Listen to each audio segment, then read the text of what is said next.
இன்னைக்கு நம்ம என்ன பார்க்க போறோம்னா, இந்த சேனல் நான் எதுக்காக ஆரம்பிச்சேன், இந்த சேனலுடைய நோக்கம் எதுக்காகன்றத பார்க்க போறோம்.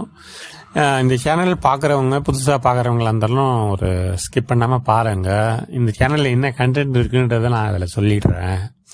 அதுவும் இந்த சேனலுடைய பர்பஸ் தெரிஞ்சால் அடுத்து இந்த சேனலோட கண்டினியூ பண்ணதா இல்லையான்றது புரியும். அது இல்லாத உங்களுக்கு ஒரு புரிதல் இருக்கும். அதுக்காக சொல்ல வரேன். இது ஒரு ஆதார வசனமா ஒரு வசனத்தை எடுத்துக்கிறேன். சங்கீதம் 119 வசனம் 176 கடைசி வசனம். சங்கீதம் 119 சங்கீதம் வசனம் 176 கடைசி வசனம். இந்த சங்கீதத்தை பொறுத்த வரைக்கும் 22 பகுதியா பிரிச்சிருப்பாங்க. 8 வசனம் இருக்கும். 22 எழுத்துக்கள். எபிரேயத்துல நம்ம எப்படி ஆல்பபெட் A to Z சொல்றோம், 26 எழுத்துக்கள்னு. அந்த மாதிரி எபிரேய எழுத்துக்கள்ல 22 எழுத்துக்கள் இருக்குது. மொத்தம் 22 எழுத்துக்கள் தான். ஆலஃப்ல இருந்து தவ் வரைக்கும் இருக்குது. ஆலஃப்ல இருந்து தவ் வரைக்கும் இருக்குது. அந்த 22 எழுத்துக்கள் இது 8 பிரிச்சிருக்கும். இந்த பகுதிகள் 8ன்ற நம்பர் 7ன்ற நம்பர் பரிபூர்ணத்தை குறிக்கும். 8 புதிய துவக்கத்தை குறிக்கும். அதனால நான் என்ன நினைக்கிறேன்னா, இந்த சேனல் ஆரம்பிச்சதுக்கு காரணம் என்னன்னா, ஒரு புதிய துவக்கத்தை நம்ம ஆரம்பிக்க போறோம். அதுக்காக தான் இந்த சேனல் ஆரம்பிச்சோம். அதை நான் முதல்ல சொல்லிடுறேன், இன்னும் ஃபர்தரா சொல்றேன், இருக்கிறத சொல்லிடுறேன். இந்த வசனம் என்ன சொல்லுதுன்னா, காணாமற் போன ஆட்டை போல வழி துப்பி போனேன், உமது அடியேனை தேடுவீராக, உமது கற்பனைகளை நான் மறவேன். சங்கீதம் 119:76. நம்ம இதுல என்னன்னா, நமக்கு இந்த யாரையும் கிறிஸ்தவத்துக்கோ இந்த யூத மதத்துக்கோ இல்ல இந்த ஆபிரகாம் ரிலிஜனுக்கோ எந்த வகையான ஆபிரகாம் ரிலிஜனுக்கோ கொண்டு வர்றது எங்களுடைய இந்த சேனலுடைய நோக்கம் இல்லை. இது முழுக்க என்னன்னா, காணாமற் போன ஆட்டை போல வழி தப்பி போனேன், உமது அடியேனை தேடுவீராக. என்ன பர்பஸ்னா, ஒரே பர்பஸ் தான். லாஸ்ட் ஷீப், அதாவது ஆன்மீகத்திலேயோ இது நான் ஒரு கட்டத்துல நான் என்னவா நினைக்கிறேன்னா, கொஞ்சம் இந்த பைபிள் பொறுத்த வரையும் சொல்லிடுறேன். பைபிள் பத்தி பேசுறதுனால இந்த சேனல் ஒரு most of the content Bible இருக்கிறதுனால, பைபிள் பேஸ்டு சேனல்ன்றதுனால இருக்கிறத சொல்லிடுறேன். இந்த பைபிள் பொறுத்த வரைக்கும் எல்லாமே ஒரு கோடிங்கா இருக்கும். ஒரு குறிப்பிட்ட ஒரு மறைபொருளா இருக்கும், வார்த்தைகள் இருக்கும், சில மறைபொருள் எல்லாம் இருக்கும், சில வார்த்தைகளை குறிப்பிட்டு சிலதை ஓமையா எழுதியிருப்பாரு. என் வாய் ஓமைகளால் திறப்பேன்ற மாதிரி ஓமைகளா எழுதியிருப்பாரு. சில பெயர்கள், சில வசனங்கள் எல்லாம் ஒரு அடையாளமா இருக்கும். இதை சொன்னா அவங்களுக்கு புரியும்ன்ற மாதிரி. இப்ப யாக்கோபுன்னு சொன்னா ஒண்ணு புரியும், அவருடைய ஜனம், அந்த மாதிரி அவருடைய ஜனத்தை பத்தி, இல்ல யாக்கோபுன்னு ஒருத்தரை பத்தி. இப்ப இஸ்ரவேல்னு அந்த நாட்டை பத்தி சொல்லலாம், இல்ல அந்த இஸ்ரவேல்ன்ற அந்த ஒரு மனுஷனை பத்தி சொல்லலாம், இல்ல மொத்த இஸ்ரவேலர் மனிதர்களை பத்தி சொல்லலாம். இந்த மாதிரி ஒரு கோடிங்கா இருக்கும். கோடிங் மீன்ஸ் என்னன்னா, ஒரு எப்படி சொல்றது, எனக்கு உதாரணம் சொல்லணும்னா, ஒரு உதாரணங்கள் இல்ல ஒரு மறைபொருள்கள், ஒரு குறிப்பா சொல்லுவாங்க, இது சொன்னா புரிஞ்சுக்கலான்னு. இப்போ ஃபார் எக்ஸாம்பிள் வானம் திறக்கப்பட்டதுன்னும் போது, இதுக்கு தமிழ்ல வார்த்தைன்னும் போது அவருக்கு என்லைட்டன்ட்னு சொல்லலாம். இங்கிலீஷ்ல சொல்லும்போது என்லைட்டன்ட்னு சொல்லலாம். வானம் திறக்கப்பட்ட அனுபவம், அதாவது இயேசு கிறிஸ்து வானம் திறக்கப்பட்ட அனுபவம்னும் போது என்லைட்டன்ட் எக்ஸ்பீரியன்ஸ், அது இங்கிலீஷ்ல சொல்லும்போது ஈஸியா இருக்கும். இதுக்கு தமிழா இணைச்சொல் தேடும் போது என்ன பாத்தீங்கன்னா, அதுக்கு நான் மற்ற மதங்களுடைய கருத்துக்களை சொல்ல வேண்டி வரும். அது பல பேருக்கு பொதுவா கிறிஸ்தவம் பொதுவான கருத்துக்களை ஏற்றுக்கொள்ளதில்லை. கிறிஸ்தவம் உலகம் முழுவதும் 2000 வருஷம் ஆகியும் பரப்புறது என்னுடைய வேலை இல்லை. எனக்கு காணாமல் போன ஆடு தான் முக்கியம். அதை நான் சொல்லிடுறேன். அந்த காணாமல் போன ஆடுகள் கிட்ட அந்த செய்தி போய் சேராததுக்கு காரணம், கிறிஸ்தவம் பொதுவான மதமா இல்லை.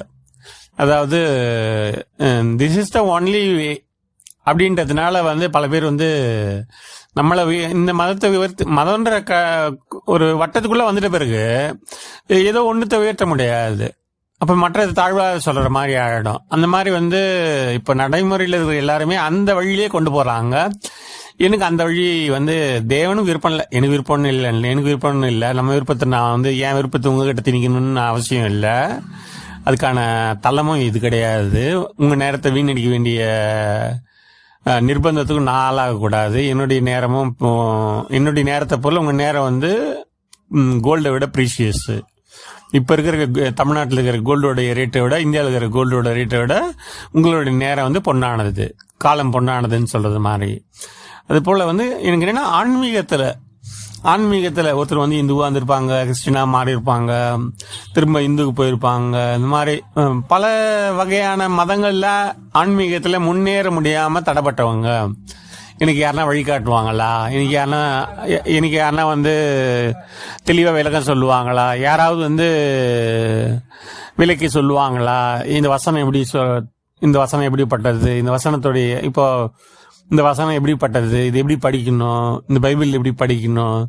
இதுக்கு முன்னாடி நான் ஆரம்ப காலத்து வசனம் பேசினதெல்லாம் வந்து பாத்தீங்கன்னா கொஞ்சம் என்ன சொல்றது, ஒரு ஒரு சாதாரண ஒரு என்னுடைய புரிதலுக்கும் கொஞ்சம் கம்மியாக தான் இருக்கும். ஏன்னா நிறைய புரியாத வார்த்தைகளை பேசியிருக்கலாம், இல்லைன்னா ஒரு மத சொற்களை பேசியிருக்கலாம், இல்லை அந்த குறிப்பிட்ட பைபிள் இருக்கிற ஒரே ஒரு ரகசியமா பேசியிருக்கலாம், ரகசியமா இன்னொருத்தர் குறிப்பா சொல்ற மாதிரி இருந்திருக்கலாம். இப்ப நான் என்ன சொல்ற வரேன்னா, ஒரு காலத்துக்கு மேல வந்து நம்ம வந்து மறைவானவைகள் கத்திற்குரியவைகள் நம்ம சொல்லிட்டு போக முடியாது. பழைய ஏற்பாட்டில் சொல்ற மாதிரி, உபாகமம்ல சொல்ற மாதிரி எல்லாத்தையும் வெளியே சொல்லிதான் ஆகணும். இயேசு தப்பே சொல்லிட்டாரு, வெளியரங்கமாகாத மறைபொருளும் இல்லை, அறியப்படாத ரகசியமும் இல்லைன்ட்டாரு. பைபிள் வந்து எல்லாருக்கிட்டையும் பிரிண்டட் ஃபார்ம்ல கிடைக்குது, ஸ்டடி பைபிள் கிடைக்குது, செயின் ரெஃபரன்ஸ் பைபிள் கிடைக்குது, இன்னும் எத்தனையோ வகையான எல்லா வகையான பைபிளும் அவைலபிள். ஓப்பன் சோர்ஸ் இது வந்து ஓப்பன் சோர்ஸ்ன்றதுனால வந்து எல்லாருக்கும் ரீச் ஆகணும். அப்பதான் வந்து ஏதாவது ஒரு பயன் இருக்கும். பொறுத்த வரைக்கும் என்னன்னா, வாழ்க்கையின் பிரச்சனைகளை மேற்கொள்ள தேவையான வழி நம்மளுக்கு தேவை. இது வந்து ஏதோ நம்ம வந்து இன்னைக்கு ஒரு கதையை கேட்டோம், ஏதோ வந்து ஏதோ ஒரு பேசுறோம், ஒரு 10 நிமிஷம் கேட்டோம், அந்த மாதிரி எல்லாம் இல்லை. உங்களுக்கு வாழ்க்கைக்கு பிரயோஜனம் இல்லை, உங்க பிரச்சனைகளை ஓவர் கம் பண்றதுக்கான எபிலிட்டி வரணும். இப்போ ஒருத்தன் கீழே விழுந்துட்டான்னு இருக்கும்போது அவனுக்கு முதல்ல வந்து அவனுக்கு அந்த பலத்தை கொடுக்கணும், எழுந்துக்கிறதுக்கான பலத்தை கொடுக்கணும். அதுக்கப்புறம் தான் வந்து அவனை தூக்கி விட முடியும். நீங்க கை கொடுத்தா கூட அவனுக்கு ஒரு சக்தி இருந்தால் தான் அவன் எழுந்துக்க முடியும், இல்லைன்னா ஒருத்தருக்கு மேலே தேவைப்படும் அவனை தூக்கிறதுக்கு. அந்த மாதிரி நான் என்ன சொல்ல வரேன்னா, ஆன்மீகத்தில் தடைப்பட்டவங்களை எல்லாரையும் வந்து அடுத்த நிலை கொண்டு வரணுன்றது தான் இந்த சேனலுடைய பர்பஸ். பொதுவாக வந்து ஆன்மீகம்னு நான் சொல்லலாம், ஏன்னா வந்து ஒரு மதத்தில் மட்டும் இல்லை, மதத்தையும் கடந்தது தான் ஆன்மீகம், ஸ்பிரிச்சுவாலிட்டின்றது. அதை நான் நம்புறேன். அதனால வந்து இதுல வந்து பொதுவாக இந்த கருத்துக்கள் பொறுத்த வரைக்கும் வந்து விருப்பப்பட்டவங்க தான் பார்க்க போறாங்க, விருப்பப்படாதவங்க பார்க்க போறது இல்லை. அதுவும் அது வந்து முற்றிலும் வந்து அவங்களுடைய கருத்துக்குட்பட்டது. அதனால வந்து நான் சொல்லிடுறேன், இதுல யாரையும் அந்த மதம் மாற்றத்துக்கோ, இல்லை வந்து அந்த மதத்தில் இருக்கிறவங்களை வெளியே கொண்டு வர்றதுக்கோ, இல்லை இந்த மதத்தை குறைவா சொல்றதுக்கோ, எந்த மதத்தையும் உயர்த்தி சொல்றதுக்கோ குறைவா சொல்றதுக்கோ இந்த சேனல் ஆரம்பிக்கப்படலை. அதை நான் தெளிவாக சொல்லிடுறேன், சரிங்களா? எந்த மதத்தையும் உயர்வாவோ தாழ்வாவோ சொல்றதுக்கான தளம் இது கிடையாது. அடுத்து என்னன்னா, ஆன்மீகன்னும் போது ஒரு கேள்வி வரும் எல்லாருக்குமே. சரி, அதாவது நீங்க விக்கிரக ஆராதனை பண்ணுவீங்களா? ஏன்னா கிறிஸ்தவம் வந்து விக்கிரக ஆராதனைக்கு எதிரானதுன்னு பொதுவான கருத்து இருக்கு. ஏன்னா நம்ம கதையில வந்து ஆபிரகாம் தான் ஃபெய்த் ஹீரோன்றதுனால முதலெடுத்தவனே நம்ம ஆரம்பிச்சிடுவோம்.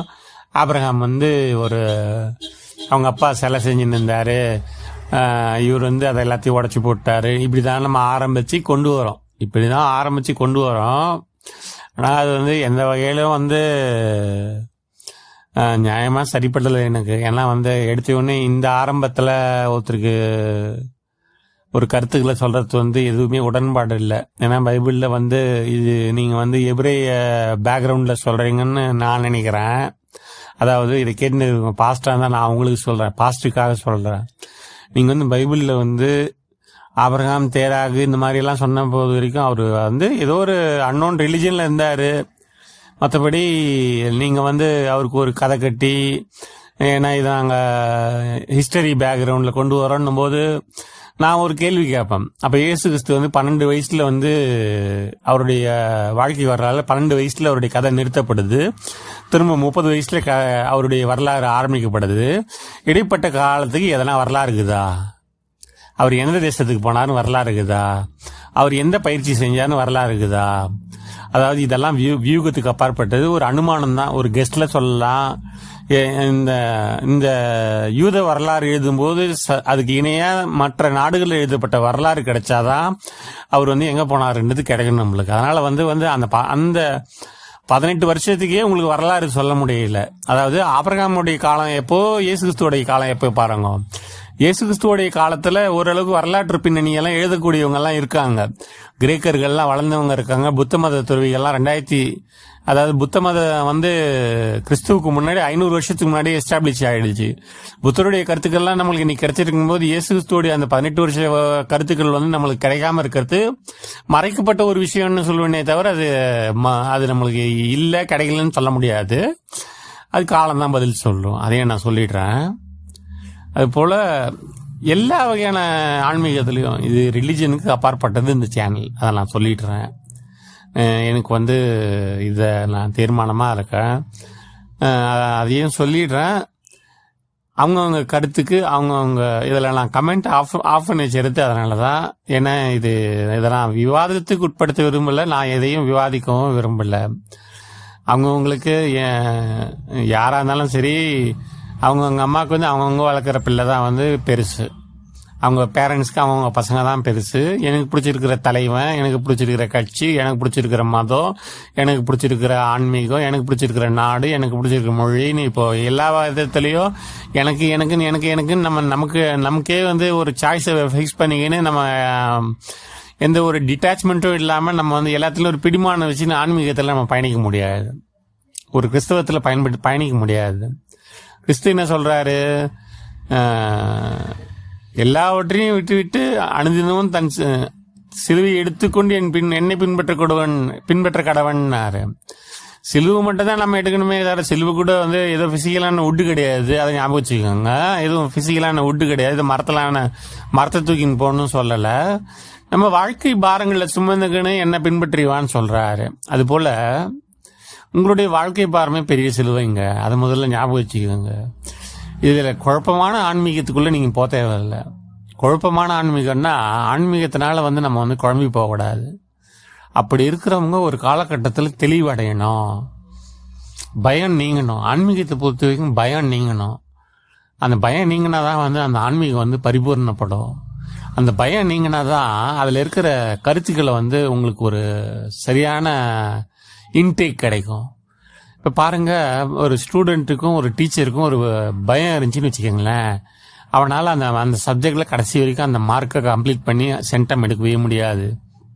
அதே அந்த டீச்சர் வந்து ஒரு ஃப்ரெண்ட்லி அப்ரோச்சோட அவனுக்கு எளிதாக அவனுக்கு புரிகிற விதத்தில் சொன்னாருன்னு வச்சுக்கோங்களேன், அப்போ வந்து அவனுக்கு கொஞ்சம் பிடிக்கும். வந்து இவங்க வந்து நம்மளுக்கு புரியுற மாதிரி சொல்லித்தராங்கன்னும் போது 4 கேள்வியை அவர் கேட்கறதுக்கான வாய்ப்புகள் இருக்கு. அதனால தான் இந்த சேனலோடைய டிஸ்கிரிப்ஷனில் என்னுடைய இமெயில் ஐடி கொடுத்துருக்கேன். என்னுடைய பர்சனல் இமெயில் ஐடி இல்லை, என் சேனலோட இமெயில் ஐடி கொடுத்துருக்கேன். உங்களுக்கு எதனா கருத்துக்கள், அதாவது குறிப்புகள், இல்லை எதனா ஃபீட்பேக் சொல்லணும்னா கருத்துக்கள் தெரிவிக்கலாம். அந்த மெயில் ஐடிக்கு மெயில் பண்ணுங்க. முடிஞ்சவங்க மெயில் பண்ணுங்க. நான் ஃபோன் நம்பர் இதில் கொடுக்கல, தவறாக நினச்சிக்காதீங்க. ஏன்னா இது வந்து நான் கொஞ்ச நேரம் ஒதுக்கி தனியாக அதுக்காக என்ன செயல் பண்ணணுமே தவிர இது முழு நேர வேலையாக நான் செய்யலை. அதையும் சொல்லிடுறேன். ஒரு பகுதி நேரமாக வந்து மற்றவங்களுக்காக உதவி செய்யணும்னு தான் நினைக்கிறேன் தவிர மற்றபடி எனக்கு இது முழு நேரமாக நான் இதை செய்யலை. அதையும் ஞாபகம் வச்சுக்கோங்க. ஓகேங்களா? ஆன்மீகம் குழப்பமாக இருக்கக்கூடாது, பயமாக இருக்கக்கூடாது, ஒரு தெளிவு இருக்கணும். நான் எங்கே இருக்கேன், எங்கே போகணும், அவ்வளோதான், முடிஞ்சு போச்சு. நம்ம வந்து இவங்களோட தான் போய் ஆகணும், அவங்களோட தான் போய் ஆகணும், இவங்க அங்கே கூட்டின்னு போய் சேர்ப்பாங்க, நம்மளை அந்த பாஸ்வேர்டு தான் இங்கே கூட்டின்னு போய் சேர்ப்பாங்க, இல்லை இந்த சேனலில் ஃபாலோ பண்ணால் தான் நம்ம வந்து ரைட் இன்ஃபர்மேஷன் கேதர் பண்ண முடியும், அந்த சேனலில் ஃபாலோ பண்ணால் ரைட் இன்ஃபர்மேஷன் கேதர் பண்ண முடியலாம் கிடையாது. இப்போவுமே ஒரு உதாரணம் சொல்ல பாருங்க. பள்ளம் எங்கே இருக்குதோ அங்கே வந்து தண்ணி தானாக போய் சேரும். ஒரு தண்ணி ஃப்ளோ இருக்குன்னு வச்சுக்கலாம், நதி வந்து பாயுதுன்னு வச்சுக்கோங்க, இல்லை தண்ணியை கீழே ஊத்துறீங்கன்னு வச்சுக்கங்களேன், எங்கே பள்ளத்தை நோக்கி தண்ணி பாயும். அதாவது ஒரு நீட் எங்கே இருக்கோ, ஒரு தேவை எங்கே இருக்கோ அதை நோக்கி வந்து அந்த தேவை எதுவோ அது தேவை பூர்த்தி ஆகும். இது வேற ஒருத்தர் சொல்லியிருக்கிறார், ஒரு செயின்ட்டு. அதாவது ஃப்ராக்ஷன் டிமாண்ட்ஸ் டோட்டாலிட்டி சப்ளைஸ். பின்னம் கேட்கிறது முழுமையை வந்து அளிக்கிறதுன்னு சொல்லுவார். ஃப்ராக்ஷன் டிமாண்ட்ஸ் டோட்டாலிட்டி சப்ளைஸ்ன்னுவார். நான் பொறுத்த வரைக்கும் வந்து இந்த சேனல் ஆரம்பிக்கிறதுக்கான நோக்கம் என்னன்னா, எல்லாரையும் வந்து அவங்களுடைய மதத்தை விட்டுட்டு வரத்துக்கு இல்லை, மற்ற மதத்தை பற்றியும் தெரிஞ்சுக்கணும். அதாவது ஒரு கம்பேரிட்டிவ் ஸ்டடி இருக்கணும். உங்களுக்கு கம்பேரிட்டிவ் ஸ்டடி இருந்தால் தான் மற்ற மதத்தினரை மதிக்க முடியும். அவங்கள மதிச்சாதான் அவங்களால அன்பு செலுத்த முடியும். அவங்கள அன்பு செலுத்தினாதான் அவங்கள சகோதரராக பாதுகாக்க முடியும். அவங்கள சகோதரராக பாவிக்கும் போது தான் வந்து உங்களுக்கு இந்த பைபிளும் நிறைவேறும், வேற எந்த வேதமாக இருந்தாலும் அதில் சொல்லப்பட்ட வார்த்தைகள் நிறைவேறும். உங்களுக்கு ஒரு நிறைவு கிடைக்கும். எல்லாரையும் நேசிக்கும் போது தான் ஒரு நிறைவு கிடைக்குமே தவிர, நம்ம ஒரு வெறுப்பை வச்சுக்கின்னு பகையை வச்சுக்கின்னு யாருடையுமே வந்து நம்ம வந்து ஒரு பரிபூர்ண நிலைக்கு வர முடியாது. இதில் வந்து அந்த யோவான் 10:10 யோவான் 10:10 ஒரே நிமிஷம் இருங்க, ரொம்ப நேரம் எடுத்துக்க மாட்டேன், இன்னும் கொஞ்சம் நேரத்தில் முடிச்சிடுறேன். யோவான் 10:10 திருடன் திருடவும் கொல்லவும் அழிக்கும் வருகிறானே என்று வேறொன்றுக்கும் வரான், நானோ அவைகளுக்கு ஜீவன் உண்டாயிருக்கும் அது பரிபூர்ணப்படவும் வந்தேன். இது இயேசு கிறிஸ்துவை பற்றி. நான் முன்ன சொன்ன வசனம் வந்து காணாமற் போன ஆடு. பல நேரத்தில் வந்து காணாமல் போன ஆடுகள் வந்து சில திருடர்களாலே காணாமல் போகுது. அதையும் ஞாபகம் வச்சுக்கோங்க. ஆடுகள் வந்து தானாக காணாமல் வழி தப்பி போகிறத விட பல நண்பர்களால், இல்லை தெரிஞ்சவங்கனால, இல்லை யாரோ ஒருத்தரால வாழ்க்கை டிஸ்டர்ப் ஆகி அவங்க லைஃப் வந்து ஒரு பேனிக்கில் போய், ஒரு மாதிரி ட்ராமாவில் போய், இல்லை ஒரு சைல்ட்ஹுட் ட்ராமாவை போய், ஒரு கடினமான பாதைக்குள்ளே போய் அவங்க வழி நிலையை தருமாறி ஒரு கஷ்டமான நிலைக்கு போயிடுறாங்க. அந்த ஊழ்நிலையை அந்த காயத்தோடு இருந்து கடினப்பட்டு யாரும் மீட்கப்பட முடியாதுன்னா அவங்கள மீட்டெடுத்து ஒரு ரீஹாபிலிட்டேஷன், ஒரு மறுவாழ்வு கொடுத்து அவங்கள வாழ வைக்க முடியாத நிலைமைக்கு போயிடுறாங்க இந்த மாதிரி மனதளவில். அதனால வந்து நான் சொல்கிறேன், திருடன் திருடவும் கொல்லவும் அழிக்கும் வருகிறாண்டி வேறொன்றுக்கும் வரான். இந்த உலகம் வந்து ஒரு திருடனை போல. உலகம் என்னப்பா உலகத்தை பற்றி திருடன் போல சொல்றீங்கன்னு கவலைப்படாதீங்க. இங்கே வந்து அன்சேஃப், நம்ம வந்து செக்யூரிட்டியான ஒரு இடத்துல இல்லை. இங்கே வந்து உலகம் வந்து வித்தியாசமாக இருக்குது. எத்தனையோ பேர் வந்து நான் உலகம் திருடன்னு சொல்கிறேன்னு தப்பாக எடுத்துக்காதீங்க. உலகத்தில் வந்து எத்தனையோ காரியங்கள் இருக்குது. உங்கள் நேரத்தை திருடுவாங்க முதல்ல. அப்புறம் கொஞ்சம் கொஞ்சமாக நேரம் கொடுக்க ஆரம்பிச்சிங்கன்னா உங்கள் வாழ்க்கையை திருடுவாங்க. அதுக்கு மேலே உங்கள் எதிர்காலத்தை திருடுவாங்க. அதுக்கப்புறம் ஒன்றும் இல்லை, எதிர்காலம் போயிடுச்சுனாலே ஒரு குறிப்பிட்ட காலம் வாழ்க்கையில் ஒரு குறிப்பிட்ட காலத்தை எழுந்துட்டிங்கனாலே உங்களுக்கு அந்த காலம் வந்து திரும்ப கிடைக்காது. அதாவது ஃபார் எக்ஸாம்பிள் பார்த்தீங்கன்னா யோசேப்பு வந்து 17 வயசில் அவங்க அண்ணனுங்க விட்டு போட்டுடுறாங்க. 30 வயசுல தான் அவருக்கு ஒரு வாழ்க்கை கிடைக்குது. அந்த 13 வருஷம் வந்து அவருக்கு வந்து ஒரு கடினமான காலம். இந்த மாதிரி அதாவது என்னுடைய வாழ்க்கையில் நடந்து சொல்கிறேன். என்னுடைய வாழ்க்கையில் வந்து 16 வயசில் நான் வீட்டை விட்டு காணாமல் போனேன். 16 வயசில் வீட்டை விட்டு காணாமல் போய் 3 நாள் கழிச்சு திரும்ப வந்தேன். அந்த நாளில் இருந்து இந்த நாள் வரைக்கும் நான் பல கடினமான அனுபவங்களுக்குள்ளே போனேன். பல நபர்களை சந்தித்தேன். பல நபர்களோட எத்தனையோ பேர் பழகியிருக்காங்க. அதாவது வெவ்வேறு அனுபவம், மதங்களுக்கு உண்டான அனுபவம், ஆன்மீக அனுபவம், எத்தனையோ அனுபவங்கள் கிடைச்சிது.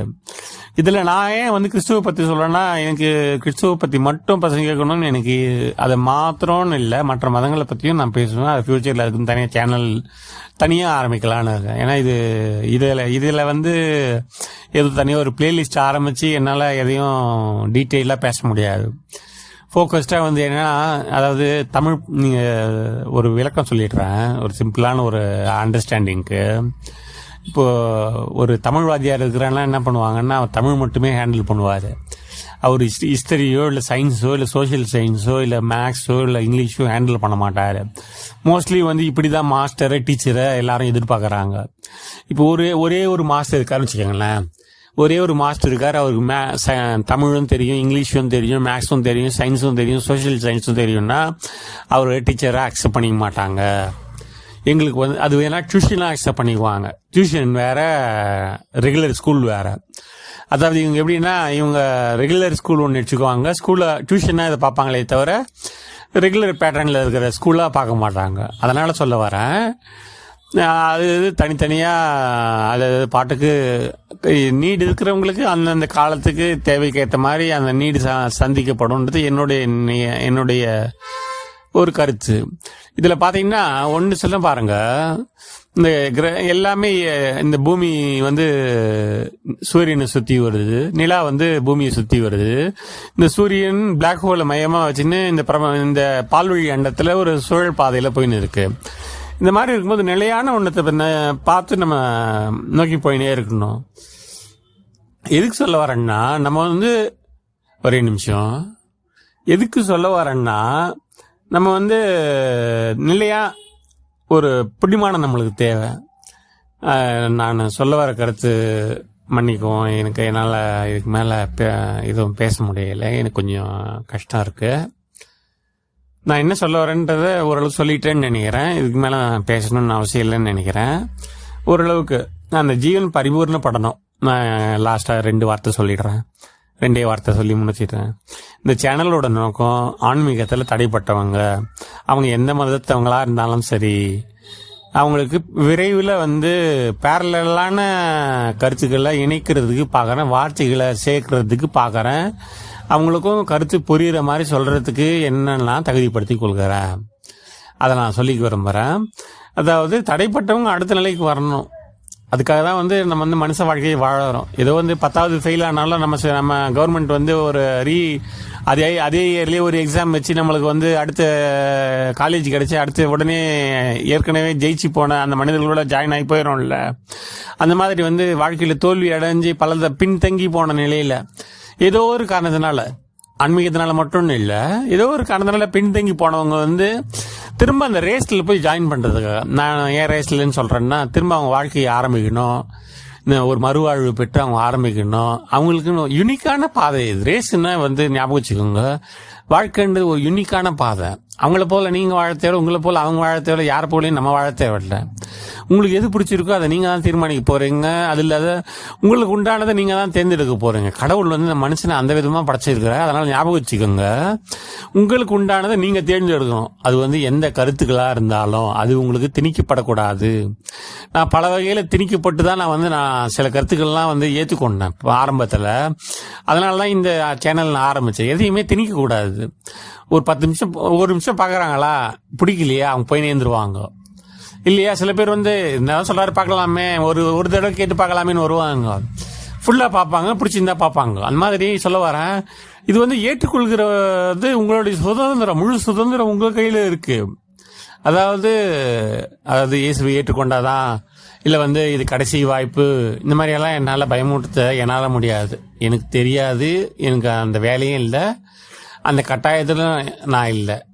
ஏன்னா வந்து அவங்க இப்போ ஃபார் எக்ஸாம்பிள் வந்து ஒரு ஊருக்கு இப்போ இங்கேருந்து டெல்லிக்கு போனோம்னு வச்சுக்கோங்களேன், சென்னையிலேருந்து டெல்லிக்கு போனோம்னு வச்சுக்கோங்களேன், சென்னையிலேருந்து டெல்லிக்கு போகிறதுக்கு எத்தனையோ வழி இருக்கு. அந்த மாதிரி எத்தனையோ பாதைகள் இருக்கு. அதில் வந்து நானே வழியும் சத்தியம் ஜீவனமாக இருக்கிறேன்னு சொன்னது வந்து ஐ எம் த வேன்னு தான் சொன்னாரு. அதில் வந்து I am the way and the truth and I am the way the life and the truth and the life தான் சொல்லியிருக்காரு. நானே வழியும் சத்தியம் ஜீவனமா இருக்கிறேன்னு சொல்லியிருக்காரே தவிர நான் மட்டுமே வழியா இருக்கிறேன், நான் மட்டுமே ஜீவனா இருக்கிறேன், நான் மட்டுமே சத்தியமா இருக்கிறேன்னு சொல்ல. ஞாபகம் வச்சுக்கோங்க, அது பல வகையில என்னாலே இல்லாமல் ஒருவனும் பிதாவினிடத்தில் வரான்னும் போது ஒரு விஷயம் ஞாபகம் வச்சுக்கணும். என்னாலே இல்லாமல் ஒருவனும் பிதாவினிடத்தில் வரான்னும் போது ஞாபகம் வச்சுக்கணும், முதல்ல அவர்கிட்ட வராங்களா? அவர்கிட்ட வர முடியுதா? இயேசு கிறிஸ்துக்கிட்டே வர முடியலையே. பல பேர் வந்து அதை மதத்தாக்குனதுனால யாருமே வந்து நீங்க பிதா கிட்ட போறீங்களோ இல்லையோ, முதல்ல இயேசு கிறிஸ்துக்கிட்டையாவது வரணும் இல்லை. அதுக்காக சொல்றேன். அதாவது இயேசு கிறிஸ்துன்னா இந்த வார்த்தை, இந்த டீச்சிங், அவர் கிட்ட இருக்கிற அந்த ரிசர்வேஷன் பவர், உயிர்த்தெழுதலின் வல்லமை, அந்த உயிர்த்தெழுதலின் வல்லமை உங்களுக்கு வேணும். இது வந்து பாத்தீங்கன்னா இப்ப அட்வான்ஸ் சயின்ஸ்ல வந்துட்டு இப்ப காஸ்மிக் எனர்ஜி நம்ம தான் வந்து இப்ப மதமா வச்சு ஒரு வார்த்தை சொல்லி பரிசுத்தாவேனா நம்ம ஒரு வார்த்தை சொல்லி அதை குறிப்பா சொல்றமே தவிர, சயின்ஸ் எங்கேயோ போய் டெவலப் ஆகி என்ன பண்ணிட்டாங்க, ஹோலி ஸ்பிரிட் காஸ்மிக் எனர்ஜின்னு சொல்லி அது வேற வகையில. நீங்க இன்னைக்கு பாருங்க, அமெரிக்கால 8000 ரூபாய் கொடுத்தீங்கன்னா எப்படி அற்புதம் செய்யறதுன்னு ஒரு கிளாஸ் எடுக்கிறதுக்கு எத்தனையோ பேர் இருக்கிறாங்க, ஆன்லைன்லயே சொல்லி கொடுத்துக்கு இருக்கிறாங்க. இந்த அற்புதத்தை எல்லாம் செய்யறதுக்கு கத்துக் கொடுக்கறதுக்கு கட்சி தான் தேவை, கோயில் தான் தேவை, ஏதோ ஒரு எந்த ஆலயமும் தேவையில்லை, எந்த மசூதியும் தேவையில்ல. இந்த பேய் ஓட்டுறதுக்கோ இந்த குணமாக்கத்துக்கோ, அது குணமாக்கத்துக்கு எத்தனையோ ஹாஸ்பிட்டல் வந்துருச்சு. இந்த பேய் ஓட்டுறது தான் வந்து பெரும்பாலும் ஆன்மீகம்னு நினைக்கிறாங்க. அதே நான் சொல்ல வரேன், இந்த பேய் ஓட்டுறதுக்கு எந்த மதமும் தேவையில்லை. இப்ப வந்து புதுசா நிறைய பேர் ஆரம்பிச்சிருக்காங்க அமெரிக்கால. $100 பே பண்ணீங்கன்னா உங்களுக்கு எப்படி மிராக்கல் பண்றதுன்னு நான் சொல்லித்தரேன்னு எவ்வளோ பேர் ஆரம்பிச்சிருக்காங்க. இதில் நான் சொல்ல விரும்புகிறேன். ஏன்னா இந்த காலத்தில் எதையுமே ஒரு ஓப்பனாக இருக்கணுங்க. அதுக்காக சொல்ல வரேன். அவங்க ஒரு $100 அவங்களுக்கு ஒரு சீப்புங்க. ரொம்ப உண்மையில் நினச்சி பாருங்க. நம்மளுக்கு தாங்க அது ஒரு 8,000 8,500 ரூபாய். அவங்களுக்கு ஒரு ஒன் டே ஸ்பெண்ட் பண்ணுற மணியே அது. ஒரு நாள் 3 வேளை சாப்பாடு செலவு பண்ணுற மாதிரி $100 செலவு பண்ணிட்டு போயிடுவாங்க. இந்தியாவில் ஒரு ஸ்டடி பைபிள் 5,000 ரூபாய்னா அவங்களுக்கு அந்த ஒரு $50 கிடைச்சிரும். அவங்களுக்கு ஒரு புக்கு மாதிரி வாங்கி போயிடுவாங்க. இல்லை அதை ஆன்லைனில் பார்த்து கற்றுன்னு போயினே இருந்துருவாங்க. ஏதோ ஒரு புக் வாங்கி அந்த அற்புதம் செய்கிறது எப்படின்னு கற்றுன்னு போயினே இருந்துருவாங்க. அதுக்காக நான் என்ன சொல்லி வர்றேன்னா, நம்ம தெளிவாகணும், பயம் போகணும். இதைத்தான் விடுதலைன்னு சொல்கிறாங்க. ஆன்மீகத்தில் விடுதலைன்னு சொல்கிறது ரட்சிப்புன்னு சொல்கிறது ஒரு விடுதலைன்னு சொல்கிறது நம்ம ஒரு தெளிவாகணும். புத்தியில் தெளிவாகணும், அறிவில் தெளிவாகணும், ஒரு கிளாரிட்டி கிடைக்கணும், ஒரு கிளியர் மைண்டு கிடைக்கணும். நம்மளுக்கு இருக்கிற சைக்கலாஜிக்கல் ப்ராப்ளத்தை இருந்தெல்லாம் வெளியே வரணும். கண்ணீரின் பாதையில் இருந்தாலாம் வெளியே வரணும். நம்ம பிரச்சனைகள் வெளியே வர்றதுக்கு தான் நம்ம இதெல்லாம் தேடுறமே தவிர மேலும் மூலம் பிரச்சனையாக்கி கொள்றதுக்கு தேடக்கூடாது. அப்படி உங்களுக்கு யாருக்குன்னா இந்த சேனல் பார்க்கும்போது உங்களுக்கு தோணுச்சுன்னா தயவு செய்து தவிர்த்திடுங்க. பெரும்பாலும் அதை நான் சொல்லுவேன். இந்த சேனலில் மட்டும் இல்லை, எந்த சேனலாக இருந்தாலும் உங்களுக்கு பாரமாக எதையும் சுமத்திக்க கூடாது. உங்கள் பாரத்தை லகுவாக்குறதா இருக்கணும். என் வார்த்தையை கேட்கும்போது உங்களுக்கு ஒரு ஆற்றல் வந்தாதான் என்னுடைய வார்த்தை உங்களுக்கு சேர்ந்ததுன்னு அர்த்தம். இல்லைன்னா அந்த வார்த்தை ஆற்றலோட வரலன்னா உங்களுக்கு ஒரு பலனை கொடுக்கலன்னா அந்த வார்த்தை வெறுமையான வார்த்தைன்னு அர்த்தம். புரியுதுங்களா? அந்த வார்த்தை வெறுமையான வார்த்தைன்னு அர்த்தம்.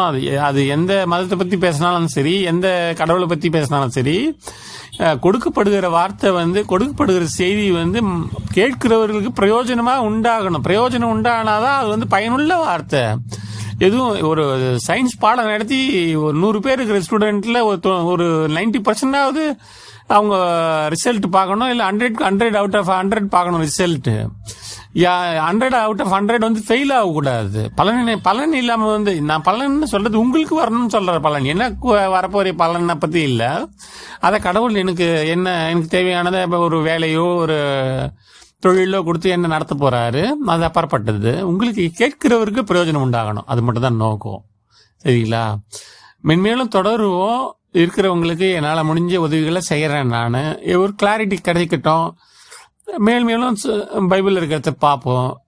இதையே நான் திணிக்காம, எந்த கருத்துக்களையும் திணிக்காம நான் கொண்டு போறதுக்கு பார்க்கறேன். இதோட நான் முடிச்சுக்கல. கர்த்தருடைய நாமத்தை ஸ்தோத்திரம்.